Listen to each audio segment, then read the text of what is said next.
فاضت عيناي شوقا ولطيبة طرفت عشقا فأتيت إلى حبيبي فاهدأ يا قلب ورفقا صلي على محمد السلام عليك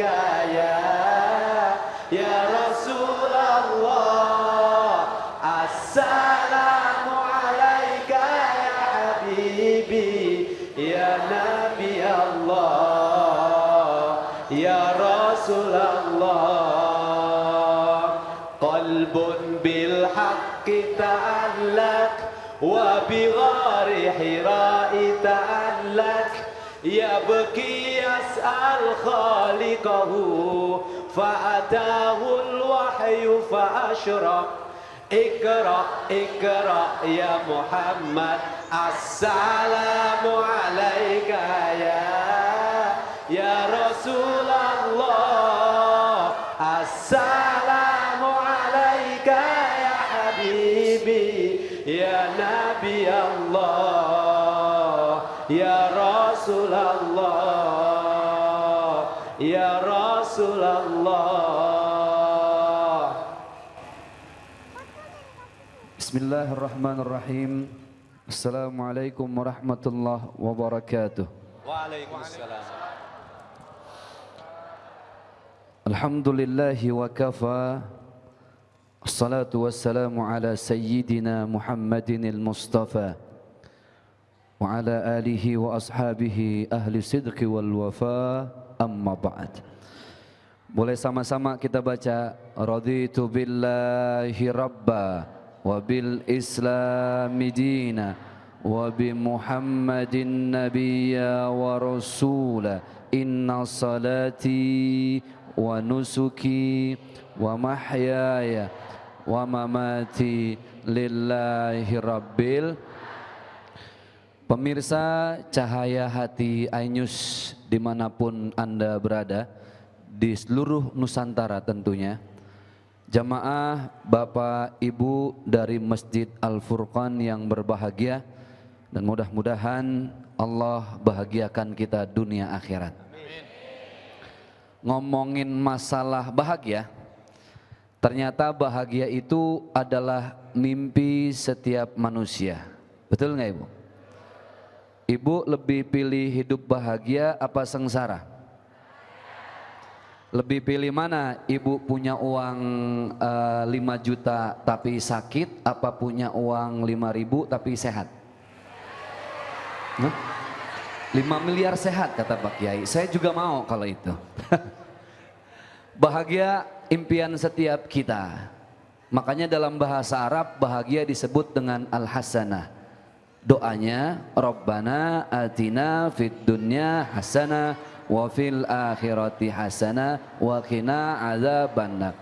Salah satu syarat mutlak supaya kita bisa bahagia adalah kita harus punya rasa malu, harus punya rasa sungkan, harus punya adab, harus punya etika. Karena bagaimanapun malu itu bagian dari iman, dan orang yang beriman senantiasa mengedepankan akhlak dalam kesehariannya.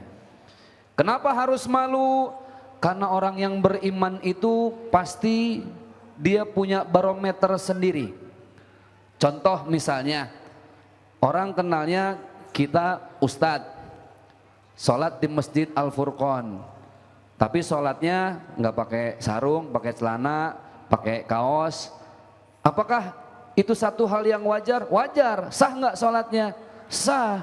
Tapi orang paling bilang, tuh Ustadz udah lama gila kali ya. Masa Ustadz sholat pakai sarung sama kaos doang? Berarti malu itu ada barometernya. Seperti apa? Nanti akan kita bahas. Assalamualaikum warahmatullahi wabarakatuh.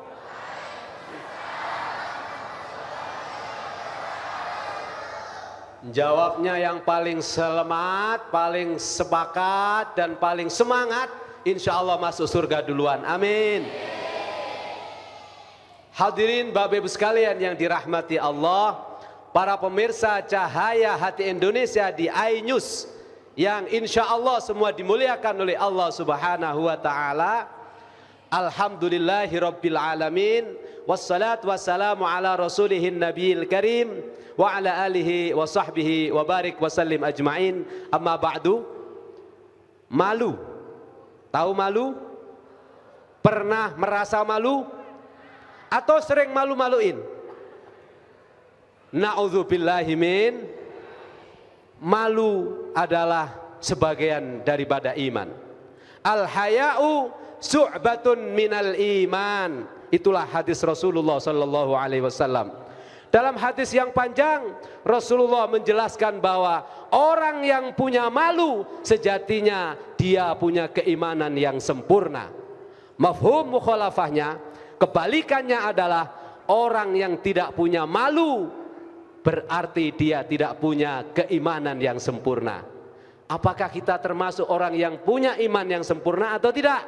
Maka mari kita bertanya kepada diri kita sendiri. Jangan hanya bertanya kepada rumput yang Hadirin para pemirsa iNews dimanapun berada, malu ini adalah hiasan terbaik dari kita. Maka orang kalau masih memiliki malu, berarti orang itu masih memiliki kemuliaan. Sebaliknya, kalau orang sudah tidak punya malu, berarti orang itu sudah tidak punya harga lagi di atas muka bumi ini. Alhamdulillah wassalatu wassalamu ala rasulillah. InsyaAllah pada kesempatan kali ini semuanya pulang sudah dengan rasa malu, ya. Karena judul kita tiada iman tanpa malu. Tiada iman tanpa rasa malu. Rasulullah Shallallahu Alaihi Wasallam bahkan sudah menegaskan itu, termasuk bahagian daripada kalamun nubuwah, termasuk bahagian daripada apa-apa yang diucapkan oleh para nabi. Idza lam tastahyi fasna' ma syi'ta. Kalau kamu belum punya atau kalau kamu tidak punya rasa malu, maka terserah kamu mau melakukan apa saja. Maka insya Allah materi ini penting sekali bagi kita. Nah, di segmen terakhir kita akan bahas sejak mulai dari kapan seorang muslim itu harus punya rasa malu. Jadi jangan kalah sama kucing. Kucing itu kalau kita kasih ikan asinnya dikasih, maka dia makan dengan tenang. Tapi kalau ikan asinnya nyolong, kira-kira dia bisa makan tenang tidak? Tidak, dia lari itu. Kenapa? Karena kucing punya rasa malu. Insya Allah kita akan bahas dari mana dan mulai kapan rasa malu itu harus ditanamkan bagi seorang muslim. Bismillahirrahmanirrahim. Assalamualaikum warahmatullahi wabarakatuh. Alhamdulillahirrahmanirrahim. Assalatu wassalamu ala ashrafil anbiya wal mursalin wa ala alihi wa ashabi ajmain. Rabbi shrahli sodri wa yassirli amri wahlul 'uqdatam min lisani yafqahu qawli. Pemirsa yang dirahmati Allah Subhanahu wa taala, apa kabar? Senang sekali kembali saya Iqbal Faiz menyapa Anda dalam program kesayangan kita Cahaya Hati Indonesia yang pada edisi kali ini disiarkan dari Masjid Jami Al Furqon Harapan Indah Bekasi, Jawa Barat. Dan pemirsa, alhamdulillah kita bersyukur karena kita kembali kedatangan tiga guru kita yang insya Allah akan membagi ilmunya kepada kita. Yang pertama ada Ustadz Zaki Mirza, kemudian Ustadz Arifin Nugroho, dan juga Ustadz Muhammad Nur Hayyid. Ya, pemirsa, di awal tadi seperti yang sudah dijelaskan sekilas oleh guru-guru kita bahwa di zaman sekarang rasanya urat malu atau rasa malu semakin hilang dari diri kita sebagai manusia. Padahal kita mengatakan diri kita adalah manusia modern, namun justru ternyata banyak di antara kita yang mengaku manusia modern ini justru kehilangan rasa malu. Dan jauh-jauh hari Rasulullah, agama kita, Allah SWT juga sudah menggarisbawahi bahwa rasa malu adalah sebagian dari iman. Pemirsa, fenomena lunturnya sifat malu dalam masyarakat merupakan salah satu parameter terjadinya degradasi iman. Oleh karena itu, tema besar kita pada edisi kali ini adalah tiada iman tanpa malu. Mudah-mudahan bisa mengangkat kita, bisa membuat kita sadar bahwa sejatinya iman dan rasa malu semakin berhubungan. Dan pemirsa, jangan lupa untuk kami ingatkan terus bergabung di sosial media kami, di Twitter maupun di Instagram di Cahaya Hati Indonesia.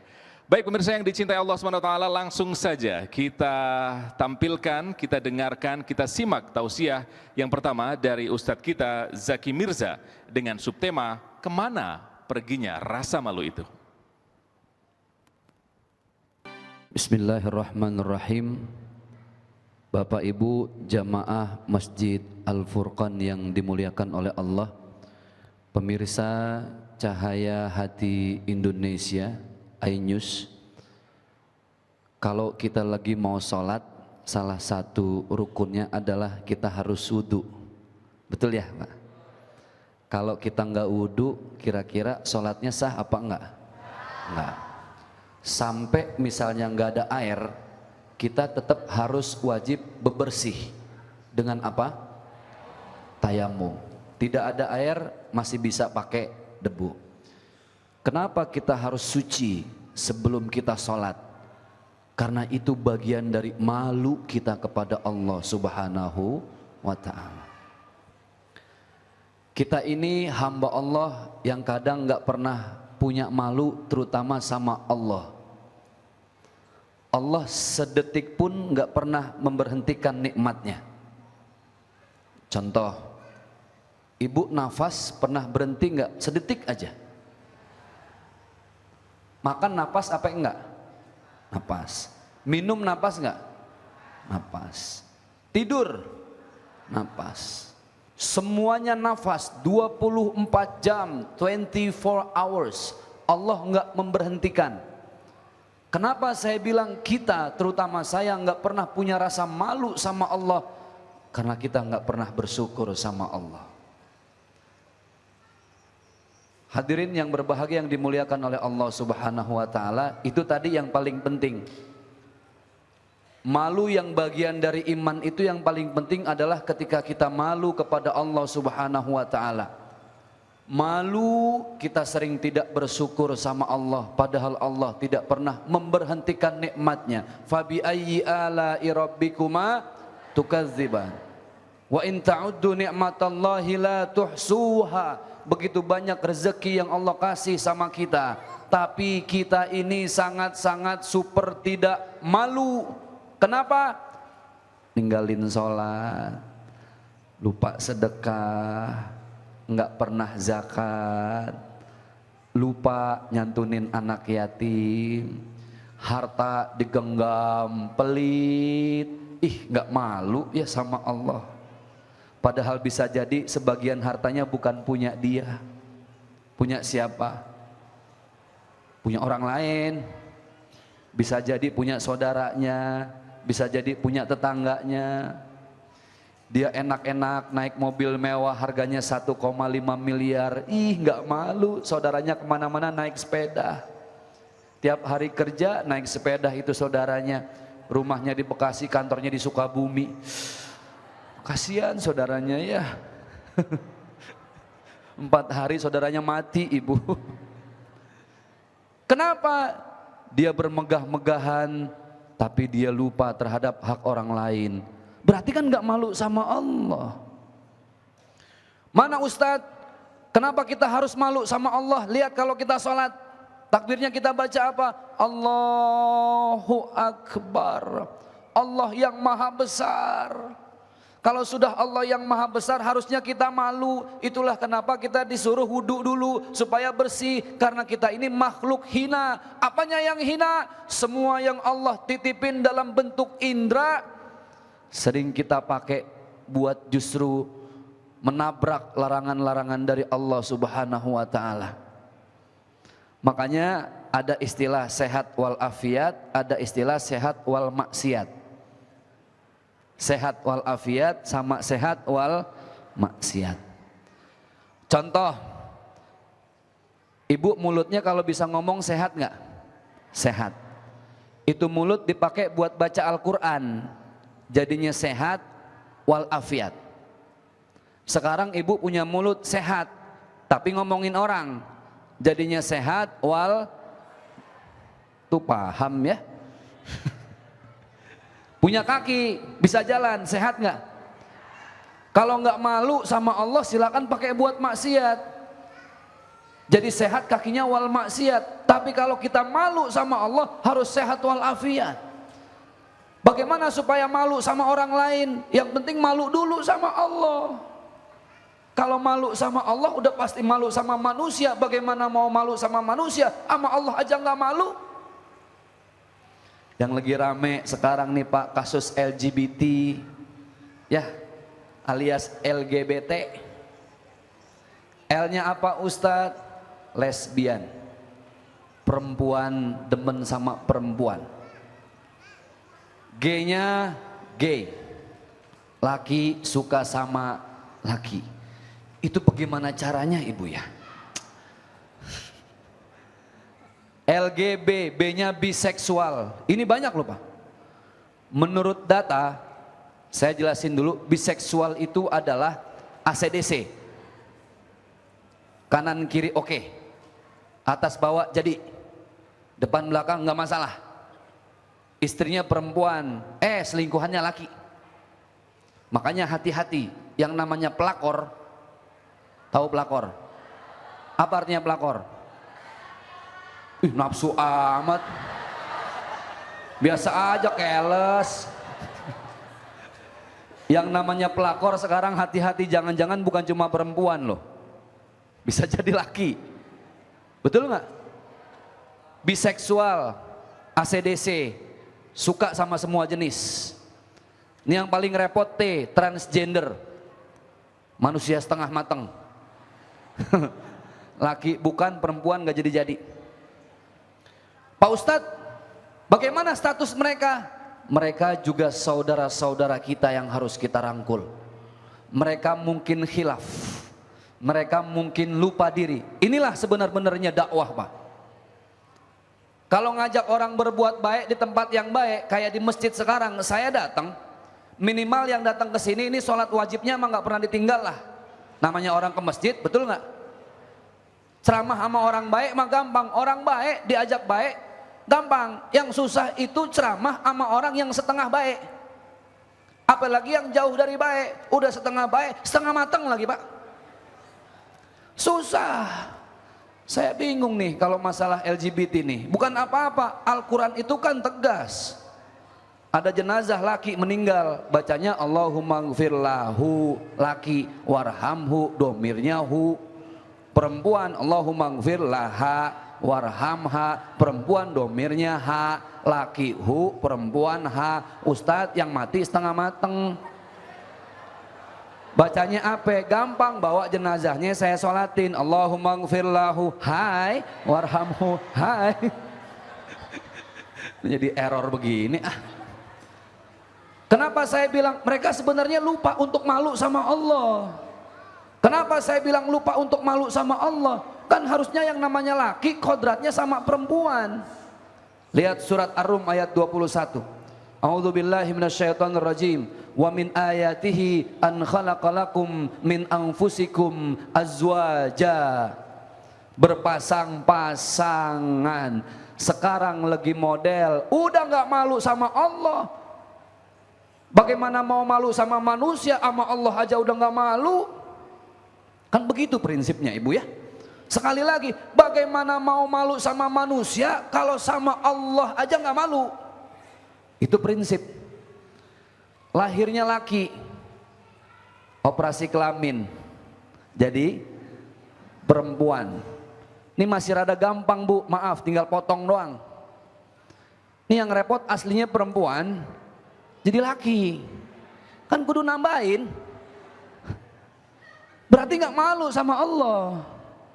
Makanya kalau kata anak muda zaman sekarang begini, kalau mau cari pasangan hidup, jangan cari pasangan hidup yang takut sama pasangan hidup. Cari suami atau cari istri yang takut dan malu sama Allah. Kalau sudah takut dan malu sama Allah, insya Allah dia akan menjadi laki-laki dan perempuan yang setia. Kenapa? Itu prinsip. Yang pertama adalah malu dulu sama Allah Subhanahu wa ta'ala. Makanya ada doa yang senantiasa dibacakan oleh para sahabat apa? Allahumma antal qawi wa nahnu du'afa. Ya Allah, Engkau adalah Tuhan yang maha kuat, kami hambamu yang serba lemah. Antal ghani wa nahnul fuqara. Engkau adalah Tuhan yang maha kaya, kami hambamu yang serba fakir, tidak punya apa-apa. Doa ini menunjukkan rasa malu dan hina kita. Kenapa prinsip paling awal itu harus malu sama Allah? Karena hanya orang yang malu sama Allah, maka dia akan punya etika, akhlak dan adab terhadap sesama. Makanya tadi saya cerita ya, waktu di awal itu muqaddimah. Saya orang kenal Ustadz. Di Al-Furqan tiba-tiba saya sholat pakai celana jeans, belel, udah kumel banget bu, seminggu nggak diganti-ganti. Pakai kaos bolong-bolong dikit, nggak pakai kopiah. Menurut fikih sah apa tidak? Sah. Tapi menurut adab, etika sah apa tidak? Karena orang yang malu itu orang yang menghargai pendapat masyarakat. Makanya dalam kajian fikih ada istilah al-urf. Al-urf itu adalah hukum yang berlaku setempat. Itu hukum yang menjaga kita. Kesepakatan yang menjunjung tinggi nilai adab dan etika. Misalnya, saya asli orang Betawi ya. Di kampung saya yang namanya orang asli itu mah harus punya etika, bajunya harus ketutup. Sekarang ada perempuan pakai baju tank top. Tahu tank top bu? Pakai celananya celana wahai. Wahai. Wah nggak gaul. Kalau celana Hawaii bawah dengkul, di atas dengkul celana wahai. Naikkan lagi celana aduhai. Naikkan lagi celana hai hai. Ya. Malu apa tidak? Enggak malu. Kenapa? Pertama, secara hukum sudah jelas-jelas itu tidak menutup aurat. Yang lebih parah, kita punya urf, hukum kesepakatan masyarakat. Hukum kesepakatan masyarakat ini walaupun tidak tertulis harus dihormati. Maka kalau kita mau jadi orang yang beriman, ada 3 hukum yang harus kita taati. Atiullaha wa atiur rasul wa ulil amri minkum. Hukumnya Allah, sunnahnya Rasul, undang-undang dan hukum setempat yang berlaku itu harus dihormati dan dimuliakan. Nah, mudah-mudahan yang saya sampaikan ini bisa bermanfaat untuk kita semua ya. Intinya adalah jangan pernah ibu kehilangan rasa malu. Bagaimana Ustadz membangun rasa malu? Paling enggak sholatnya harus dibenahi dulu. Ukuran orang malu itu dari sholatnya ibu ya. Kalau dia malu sama Allah, pasti dia tidak akan pernah meninggalkan sholat. Kenapa? Karena sholat adalah salah satu bukti kita malu sama Allah. Itulah kenapa kalimatnya Allahu Akbar. Orang yang malu sama Allah, maka dia akan tertunduk. Orang malu kan nunduk ibu ya. Itu kan bahasa tubuh. Ada nggak orang malu begini? Ini songong namanya. Kalau orang malu menunduk, aduh maaf, atau saya nggak punya uang, malu, nggak bisa nraktir. Orang malu itu nunduk, kepalanya ke bawah. Itulah kenapa kalau orang sholat pertama Allahu Akbar, tangannya begini. Ini tanda orang nyerah. Ampun ya Allah, cuma Engkau yang maha besar. Kami ini bukan siapa-siapa. Antal qawi wa nahnu du'afa. Allahu Akbar. Kenapa sedekap? Sedekap itu kan tangan kiri di belakang, tangan kanan di depan. Tangan kiri identik dengan perbuatan yang tidak baik, tangan kanan yang baik-baik. Makan tangan kanan, minum tangan kanan, nerima uang tangan kanan. Hari tangan kiri bagian ngapain? Cleaning service lah pokoknya. Allahu Akbar. Allahu Akbar tanda malu. Kemudian yang berikutnya adalah apa? Lihat orang sholat pasti nunduk begini, malu. Kita ini hina di mata Allah ibu. Kita yang minta ampun, ya Allah saya minta ampun banyak dosa. Besok ngulangin lagi. Ini kan namanya tobat sambal bu. Orang kan makan sambal begitu. Ampun, aduh, tobat. Besok nyariin lagi. Iya enggak? Sama kayak ibu lagi lahiran. Lagi lahiran kan sakit, ngomong ampun dokter ampun, ya Allah nggak lahiran lagi, tahun depan brojol lagi. Itulah kita berbuat dosa nggak malu sama Allah. Prinsipnya yang pertama, harus malu dulu sama Allah. Minimal bukti malu kita kepada Allah. Jaga sholat kita Pak, karena sholat adalah bukti malu kita kepada Allah. Lihat betapa di saat sujud kita sangat malu kepada Allah sambil kita baca apa? Subhana rabbiyal a'la wa bihamdi. Mudah-mudahan Allah menjaga iman kita sehingga senantiasa tidak hilang rasa malu dari hati kita. Amin ya rabbal alamin. Terima kasih. Jazakallah Ustadz Zaki Mirza yang telah menyampaikan tausiahnya. Dan berarti ada benang merah yang luar biasa yang bisa kita ambil. Pemirsa, salah satu ciri fitrah manusia adalah memiliki rasa malu. Maka ketika rasa malu sudah tidak ada pada diri kita, sudah pasti yang muncul, yang maju di depan adalah hawa nafsu. Baik, pemirsa yang dirahmati Allah SWT, kita masih akan terus mendengarkan kajian yang lain bersama Ustadz yang lain, yaitu Ustadz Muhammad Nur Hayit, yang insya Allah akan menjelaskan subtema malu berbuah mulia. Tetap bersama Cahaya Hati Indonesia.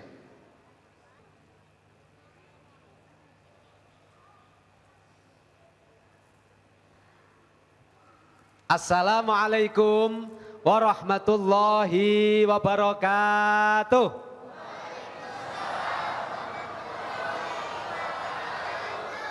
Innal hamdalillah wassalatu wassalamu ala rasulihin nabiyil mustafa sayyidina wa maulana Muhammad ibni Abdillah.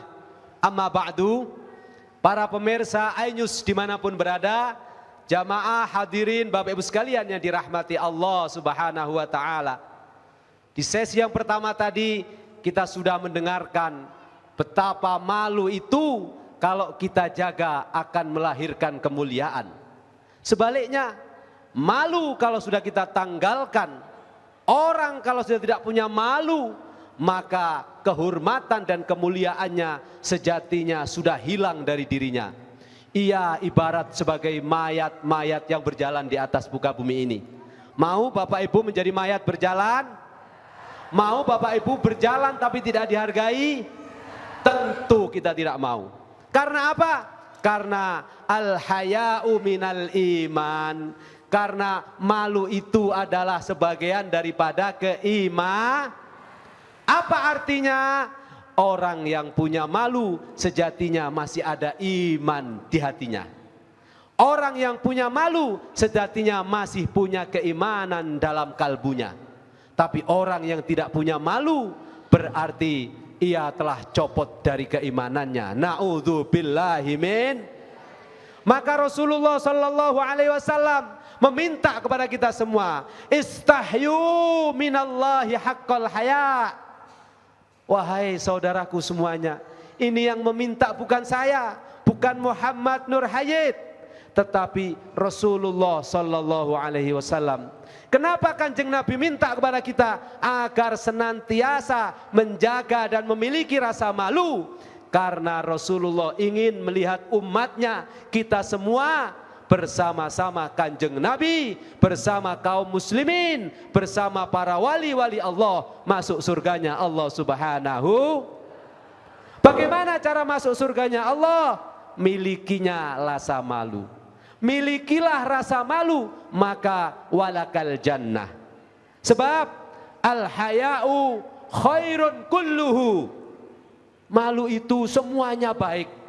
Sebaliknya, al-qabihu min akhlaqina, itu adalah bagian dari hal-hal yang menjerumuskan kita ke dalam nerakanya Allah. Na'udzubillahi min.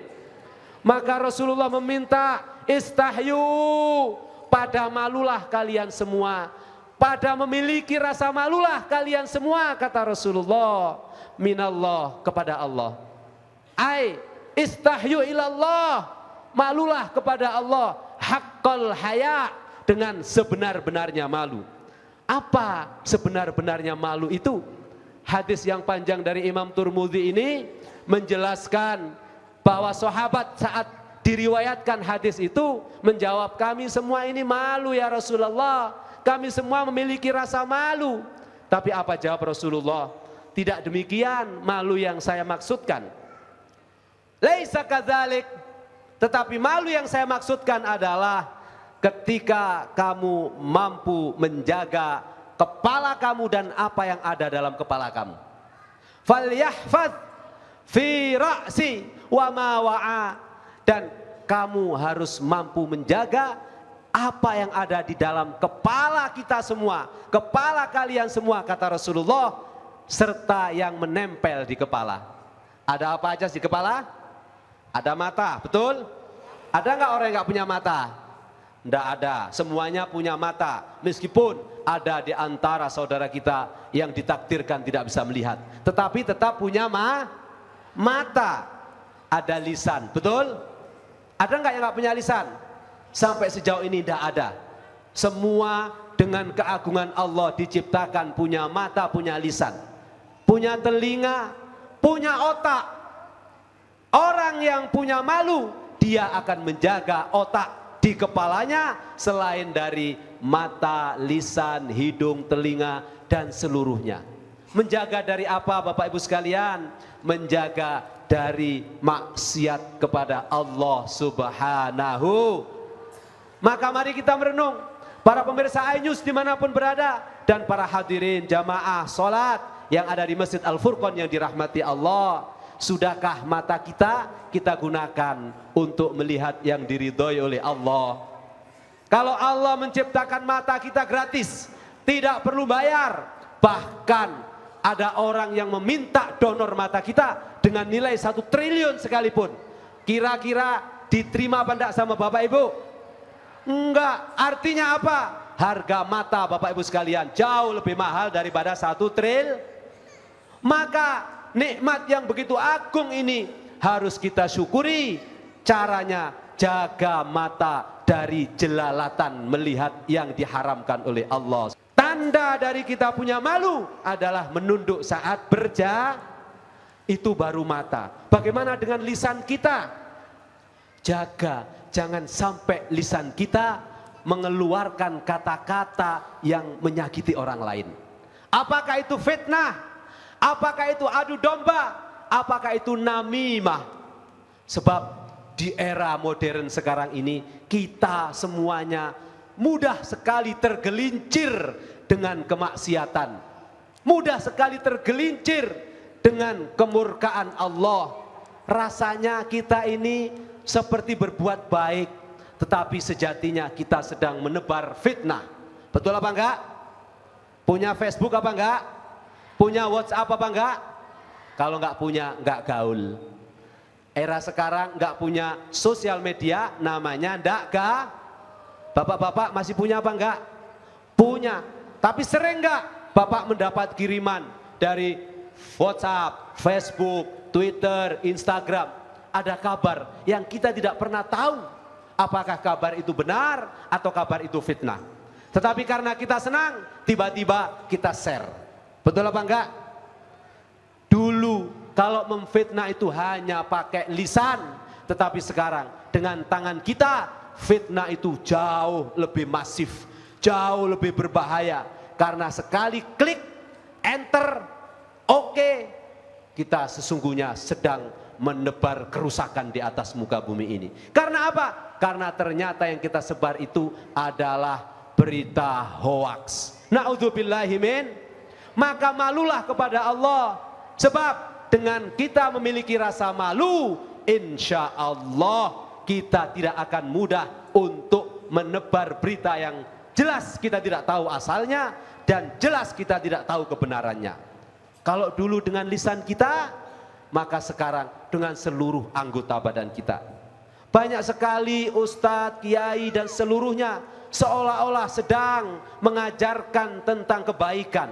Tetapi ketika di dalamnya diisi dengan fitnah, adu domba, namimah, provokasi, sesungguhnya ajakan dia yang harusnya bernilai pahala dan mulia di sisi Allah karena bagian dari dakwah dan amar ma'ruf nahi mungkar akhirnya bernilai namimah dan fitnah.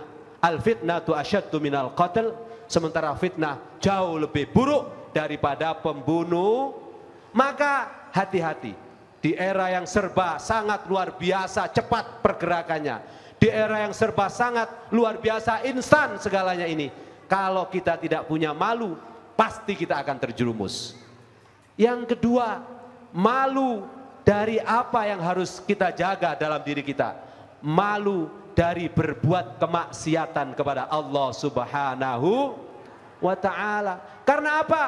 Rasulullah Shallallahu Alaihi Wasallam bersabda, bagian dari sunanil mursalin, sunnah-sunnahnya para rasul, itu ada 4. Rasul semuanya, nabi semuanya punya 4 ciri yang selalu dijaga. Pertama, Rasul selalu memiliki sifat yang senantiasa jujur, tidak pernah bohong dan memperturutkan hawa nafsunya. Itu Rasul. Tidak hanya Rasulullah Shallallahu Alaihi Wasallam. Yang kedua, Rasul itu selalu menikah. Rasul itu selalu menikah untuk melanjutkan perjuangan syiar agamanya Allah. Maka kita yang sudah menikah bersyukurlah, amin. Ada yang belum menikah belum? Saya doakan semoga segera mendapat jodoh, amin. Bapak-bapak yang sudah nikah mau nikah lagi? Alhamdulillah.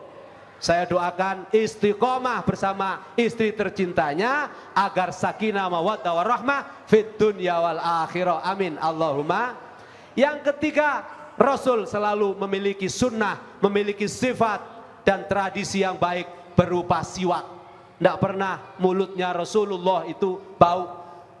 Rasul semuanya, tidak hanya Kanjeng Nabi Muhammad Sallallahu Alaihi Wasallam. Dan terakhir, Rasul semuanya memiliki sifat al-haya, sifat malu. Maka dalam riwayat yang lain, sifat malu ini adalah sifatnya Allah Subhanahu, sifatnya pencipta kita. Maka kalau kita meneladani sifat malu ini, sejatinya kita sedang meneladani apa yang telah ditetapkan oleh Allah Subhanahu. Ada hadis Rasulullah yang menjelaskan bahwa Allah Subhanahu wa ta'ala akan malu kalau ada hambanya yang mengangkat tangan berdoa kepada Allah, lalu kemudian Allah tidak mengabulkan doanya. Betul apa betul? Maka angkat tangan kita semuanya, mari kita berdoa kepada Allah agar setiap harapan-harapan kita segera dikabul oleh Allah. Sebab apa? Allah malu untuk menolak doa-doa yang telah dipanjatkan oleh hambanya.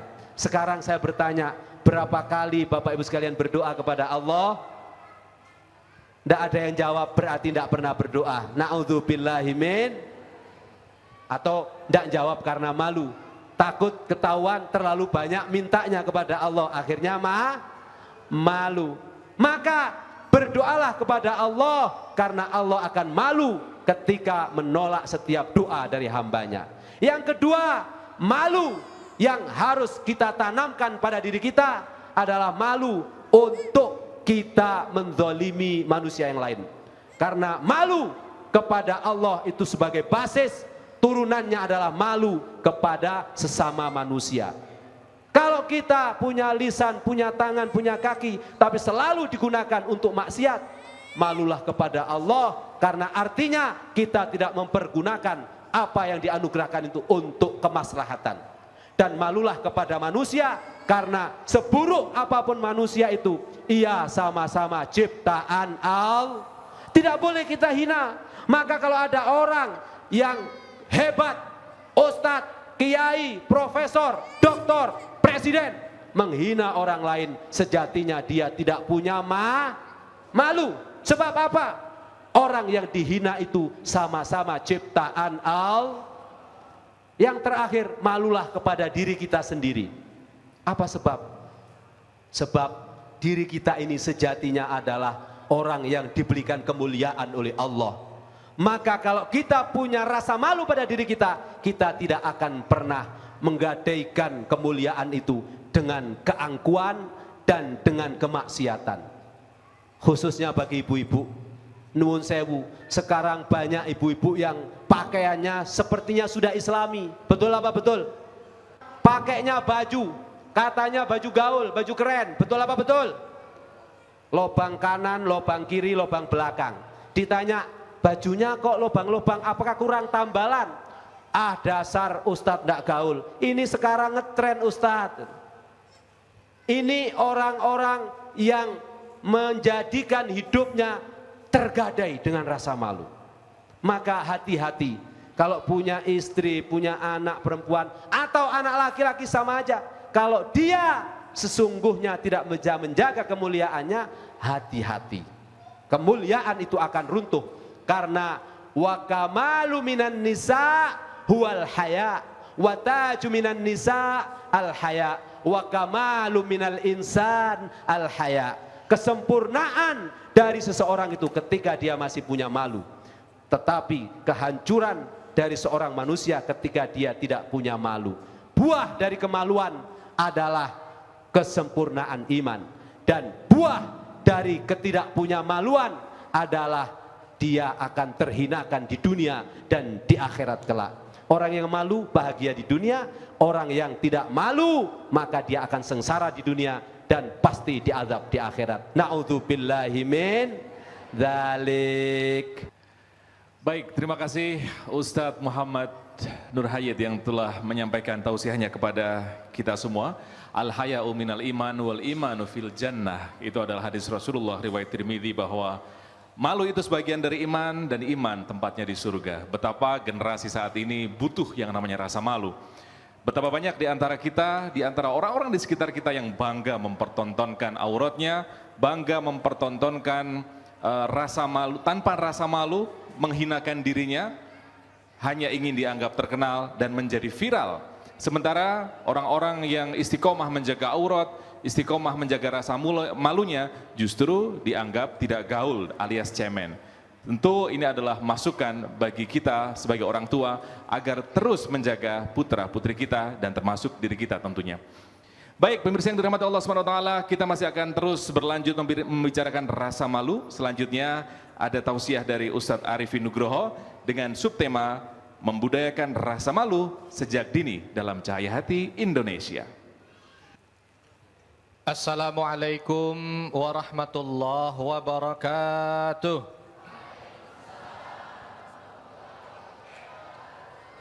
Innal hamdalillah nahmaduhu wa nasta'inuhu wa nastaghfiruh wa na'udzu billahi min shururi anfusina wa min sayyiati a'malina. May yahdihillahu fala mudhillalahu wa may yudlil fala hadiyalah. Asyhadu an la ilaha illallah wahdahu la syarikalah wa asyhadu anna Muhammadan abduhu wa rasuluhu la nabiyya ba'dah. Allahumma salli wa sallim wa barik ala nabiyyina Muhammadin wa ala alihi wa ashabihi wa mawalah, ma ba'd. Rabbi syrah li sadri wa yassir li amri wahlul 'uqdatam min lisani yafqahu qawli. Allahumma 'allimna ma yanfa'una wanfa'na bima 'allamtana. Allahumma hdina wahdi bina waj'alna sababan wa sabilan liman ihtada. Segala puji hanya bagi Allah, salawat dan salam semoga selalu tercurah kepada junjungan kita Nabi besar Muhammad sallallahu alaihi wasallam. Pemirsa iNews dimanapun Anda berada dan Bapak Ibu sekalian jamaah Masjid Al-Furqan yang insya Allah dimuliakan oleh Allah Subhanahu wa ta'ala. Alhamdulillah hari ini kita sudah belajar tentang hakikat rasa malu. Dan malu ini merupakan bahagian akhlak yang harus dimiliki oleh seorang yang beriman. Bahkan Nabi SAW menegaskan al-haya, bahasa Arabnya malu apa? Al-haya. Al-haya la ya'ti illa bi khair. Rasa malu itu tidaklah ada pada seseorang kecuali mendatangkan kebaikan. Rasa malu itu tidaklah hadir kecuali akan mendatangkan kebaikan. Jadi insya Allah malu yang sesuai, nanti kita akan lihat ada malu yang tidak boleh juga. Tapi malu yang sesuai maka tidaklah ada pada diri seseorang kecuali dia akan mendapatkan kebaikan. Maka dari itu, siapapun dari kita yang mengharapkan kebaikan, tidak ada kata lain, wajib bagi kita untuk memiliki rasa malu. Lalu sejak kapan rasa malu itu ditanamkan pada seorang muslim? Maka di segmen ini kita akan bahas bagaimana menanamkan rasa malu sejak kapan kira-kira? Hah? Dari kecil ya? Nanamkan rasa malu kalau sudah jadi pejabat atau sejak dia masih di usia TK SD? Kalau nanamkannya terakhir nggak ada manfaat. Maka sejak dini dia harus ditanamkan rasa malu. Kalau menanamkan rasa malu sejak dini, maka siapa yang menanamkan rasa malu itu? Siapa? Orang tua. Artinya kalau mau ditarik kesimpulan, orang tua punya kewajiban untuk bisa menanamkan rasa malu yang merupakan akhlakul karimah ini kepada anak-anaknya. Bu, ibu adalah tiang rumah tangga. Ayahanda adalah imam bagi rumah tangga. Anugerah terbesar yang dimiliki oleh orang tua itu bukan harta. Anugerah terbesar yang dimiliki oleh seseorang itu bukan tingginya jabatan, bukan. Tapi anugerah yang paling besar yang Allah berikan kepada seorang hamba adalah keturunan yang soleh dan soleha. Anak-anak kita yang hadir di sini, ini nanti ketika kita sudah berada di kubur, mereka yang akan menjadi penyejuk hati kita, yang akan melapangkan dan meluaskan kubur kita. Ada seorang ketika masuk ke dalam kubur disiksa. Tiba-tiba siksaannya dikurangi, derajatnya dinaikkan. Lalu orang ini bertanya, "Ya Rabb, ayu syai'in hadza?" Ya Allah, ini apa? Ya Allah, kok tiba-tiba siksaanku dikurangi, kuburku diluaskan? Allah jawab dengan kalimat singkat, "Waladuka istaghfaralaka." Anakmu detik ini sedang memohonkan ampun untukmu. Masya Allah. Alangkah bahagianya kalau kita jadi orang tua yang seperti itu. Anak kita mampu menjadi aset untuk bukan hanya dunia, tapi untuk kubur dan akhirat kita. Maka jangan pernah terlambat untuk memberikan pendidikan kaitannya dengan keimanan terhadap anak-anak kita. Lewat sedikit, lepas sudah. Termasuk salah satunya mengajarkan malu kepada anak-anak kita. Banyak orang sibuk ngajarin anak-anaknya pinter matematika, pinter berhitung, pinter berbagai macam bahasa, tapi lupa mengajarkan kepada anaknya bagaimana malu itu dalam syariat. Maka yang harus kita kerjakan dari seorang ayah dan ibu, bagaimana menanamkan rasa malu ini kepada anak-anak. Satu, kita dulu harus paham mana itu malu dan apa itu malu. Kita yang harus belajar Bapak Ibu. Kalau kita nggak belajar tentang apa itu malu dan bagaimana malu, lalu bagaimana kita mau mengajarkan? Satu, kita harus paham. Malu itu apa hakikatnya? Harus malu kepada siapa? Bagaimana malu itu hadir dalam kehidupan kita?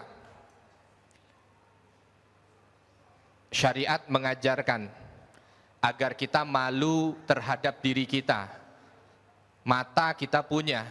Kalau mata kita gunakan untuk bermaksiat, maka kita tidak punya rasa malu. Syariat mengajarkan agar kita malu kepada Allah. Maka tidak berani kita untuk sholat terlambat. Kenapa? Malu kepada yang memberikan hidup. Kalau kita lagi doa minta sama Allah aja panjangnya bukan main, ya Allah, ya Allah, ya Allah, ya Allah, ya Allah. Tapi begitu ada panggilan Allahu Akbar, Allahu Akbar, cepat-cepat gak datang ya? Antor dulu dah, sabar, nanggung. Ini dia gak punya rasa malu sama Allah. Kalau minta banyak, tapi kalau dipanggil gak buruan. Jangan kalah sama pembantu yang dipanggil bosnya segera datang. Driver dipanggil sama bosnya, cepat sini, datang. Kenapa? Dia rasa malu karena bulanan digaji. Kalau dipanggil sekali nggak datang, malu dia. Bagaimana dengan kita yang setiap saat Allah kasih nafas kepada kita, rezeki setiap saat, kebaikan. Tidur malam tadi nyenyak nggak? Nyenyak Bapak Ibu. Subuh kebablasan nggak? Alhamdulillah. Kalau tidurnya nyenyak, baru nempel tuh, ada istilah pelor. Nempel, molor. Gitu. Banyak orang yang cuma mau tidur, harus minum obat tidur. Ini enggak, dikasih sama Allah kemudahan, baru nempel dikit langsung hilang. Ini nikmat. Harusnya dia malu kalau tidak berterima kasih kepada Allah. Akhirnya malunya dengan apa? Bangun tahajud, sholat tahajud. Kenapa? Karena malu sama Allah yang sudah ngasih nikmat banyak. Nih, kita orang tua harus belajar. Yang kedua, bagaimana kita mengajarkan rasa malu kepada anak-anak? Yang kedua, Bapak Ibu, ajarkan kepada mereka. Setelah kita tahu, mohon maaf, sekarang ini banyak yang kebolak-balik. Yang harusnya jadi rasa malu, anak-anak jadi nggak malu. Contoh, mohon maaf, kebanyakan nonton sesuatu yang tidak memberikan tuntunan. Dia lihat, kalau anak zaman sekarang sama orang tua harus berani ngelawan. Kalau nggak ngelawan, berarti bukan anak zaman now. Oh, sama orang tuanya berani ngelawan. Ini yang harus diluruskan.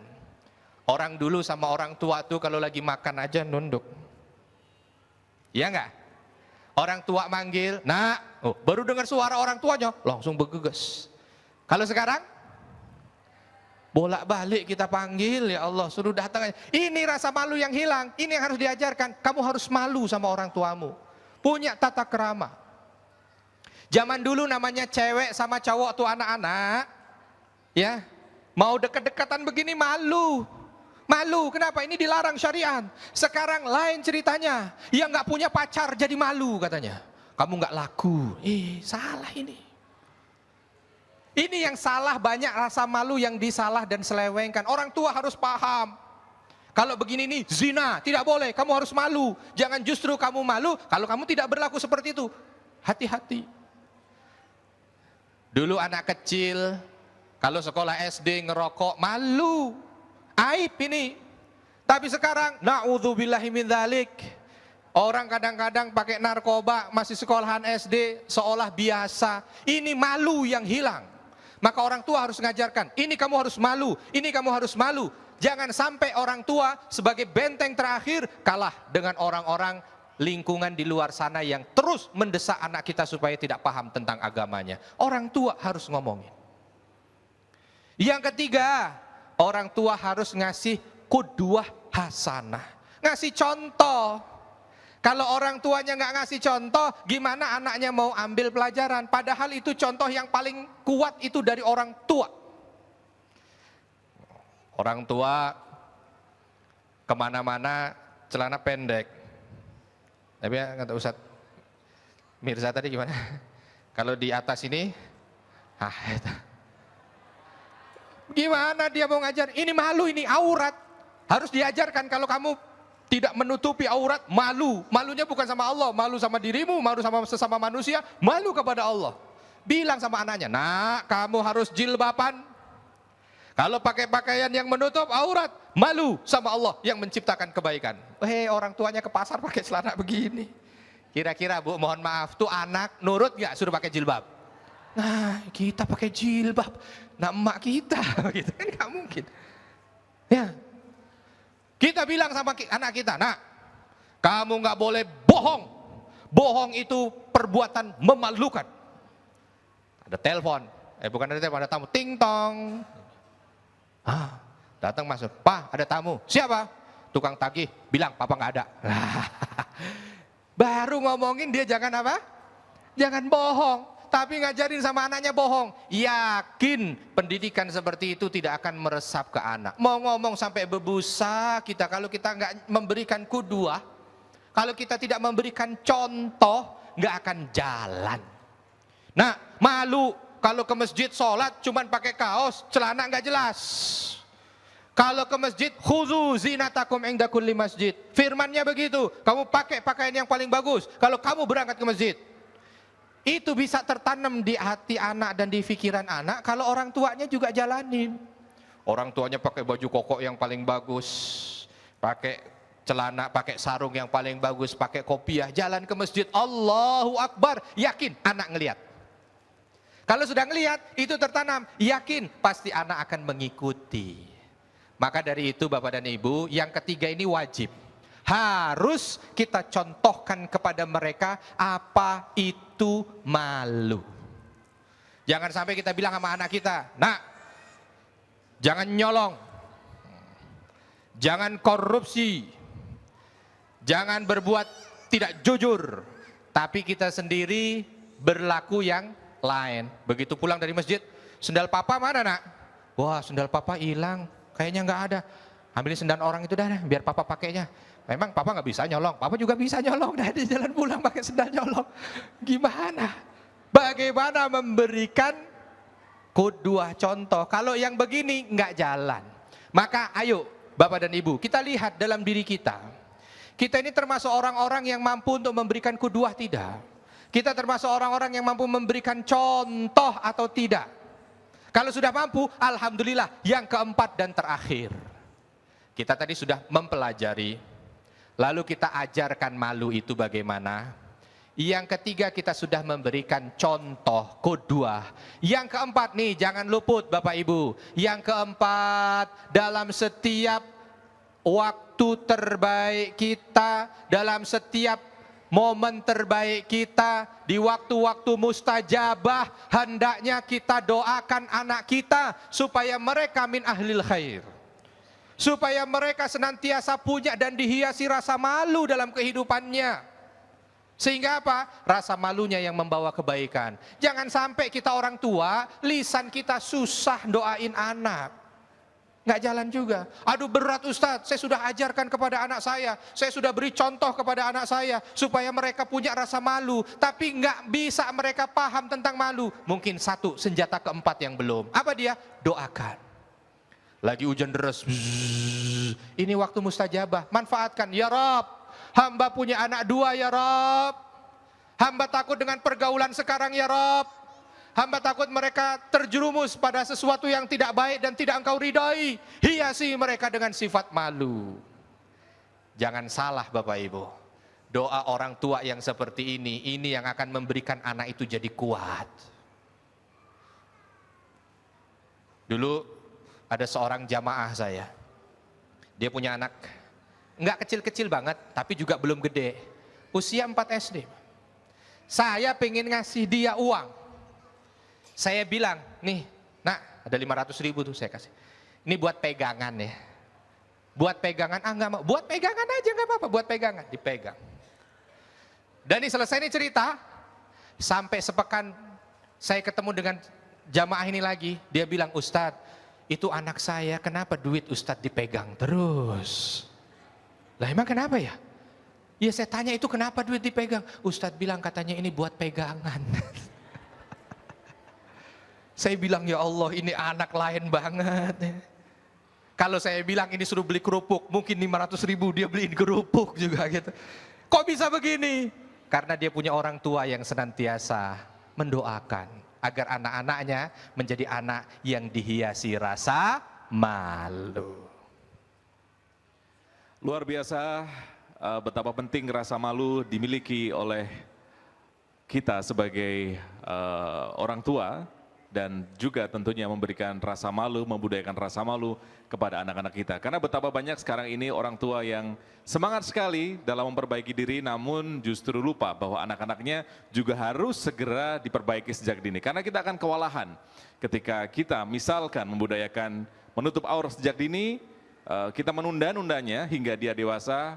Yakinlah, percayalah bahwa kita akan kesulitan untuk memerintahkan dirinya, memerintahkan anak-anak kita untuk berjilbab atau menutup aurat, atau hal-hal lain yang berkaitan dengan rasa malu. Maka sudah selayaknya kita sebagai orang tua, apalagi di zaman now, kita terus membudayakan rasa malu, agar anak-anak kita menjadi anak-anak yang memiliki kepercayaan diri yang tinggi, namun tetap menjunjung tinggi akhlak, menjunjung tinggi rasa malu. Baik, demikian yang disampaikan oleh Ustadz Arifin Nugroho, dan kita masih akan terus mendengarkan kesimpulan dari 3 guru kita mengenai judul atau tema kita, yaitu Tiada Iman Tanpa Malu. Tetap bersama kami, Cahaya Hati Indonesia segera kembali sesaat lagi. Pemirsa yang dirahmati Allah SWT, kita kembali dalam Cahaya Hati Indonesia dan kita berada di segmen terakhir dengan tema Tiada Iman Tanpa Malu, dan kita akan segera mendengarkan kesimpulan dari guru-guru kita. Silakan. Bismillahirrahmanirrahim. Seorang manusia itu diukur keimanannya dari seberapa tinggi dia beradab, beretika, berakhlak, punya rasa malu yang dijunjung tinggi ketika dalam pergaulan sehari-hari. Fenomena zaman sekarang yang sering kita lihat adalah begitu banyak manusia yang pendidikannya tinggi. S1, S2, S3, apa lagi? S apa lagi, Bu? S cendol. Pendidikannya tinggi, tapi kok semakin tinggi pendidikannya malah semakin hilang rasa malunya. Padahal jelas Allah Subhanahu wa taala berfirman, a'udzubillahi minasyaitonirrajim, yarfa'illahu alladhina amanu minkum walladhina utul ilma darajat. Yarfa'illahu alladhina amanu minkum walladhina utul ilma. Ternyata orang yang beriman itu lebih didahului kalimatnya daripada orang yang berilmu. Banyak orang yang berilmu tapi dia beriman. Ada orang yang nggak punya ilmu tapi karena dia beriman dia punya rasa malu. Makanya ibu lebih pilih mana? Punya anak pinter tapi nggak bener, apa bener tapi nggak pinter kira-kira? Pasti maunya pinter dan benar.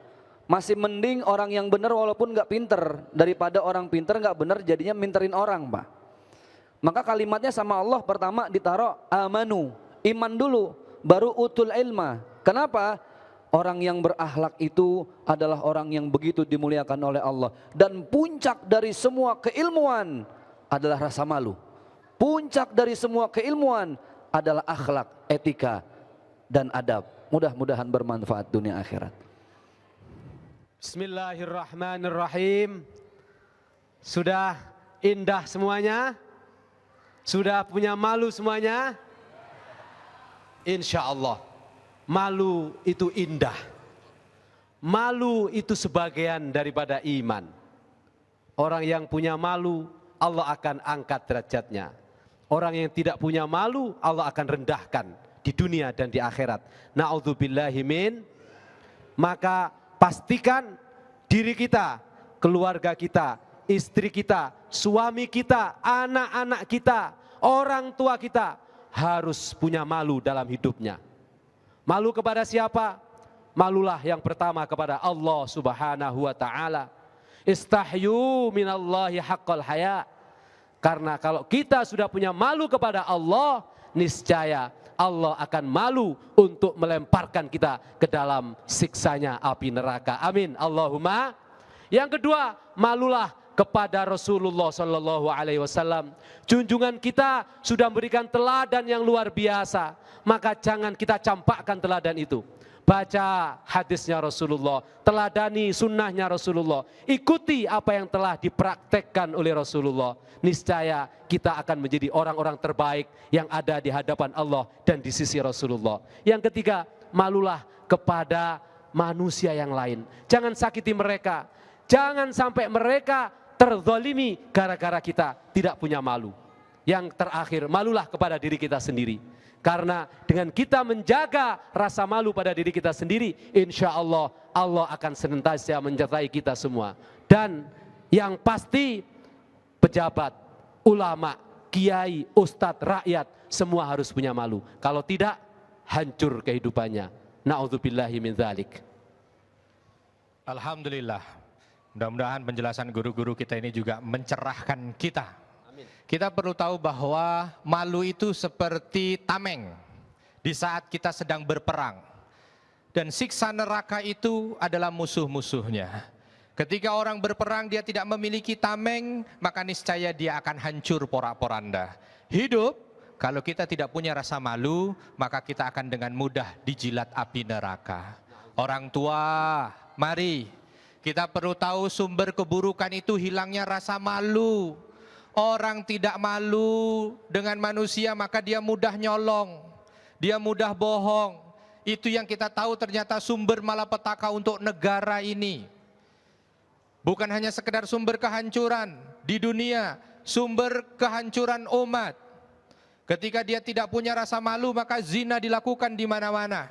Hancurnya dunia ternyata membawa kepada kehancuran akhirat. Ingat, kalau kita punya harta, contoh, ibu punya harta emas 5 kilo. 5 kilo emas kira-kira ditaruhnya di mana? Dijaga tidak? Masukin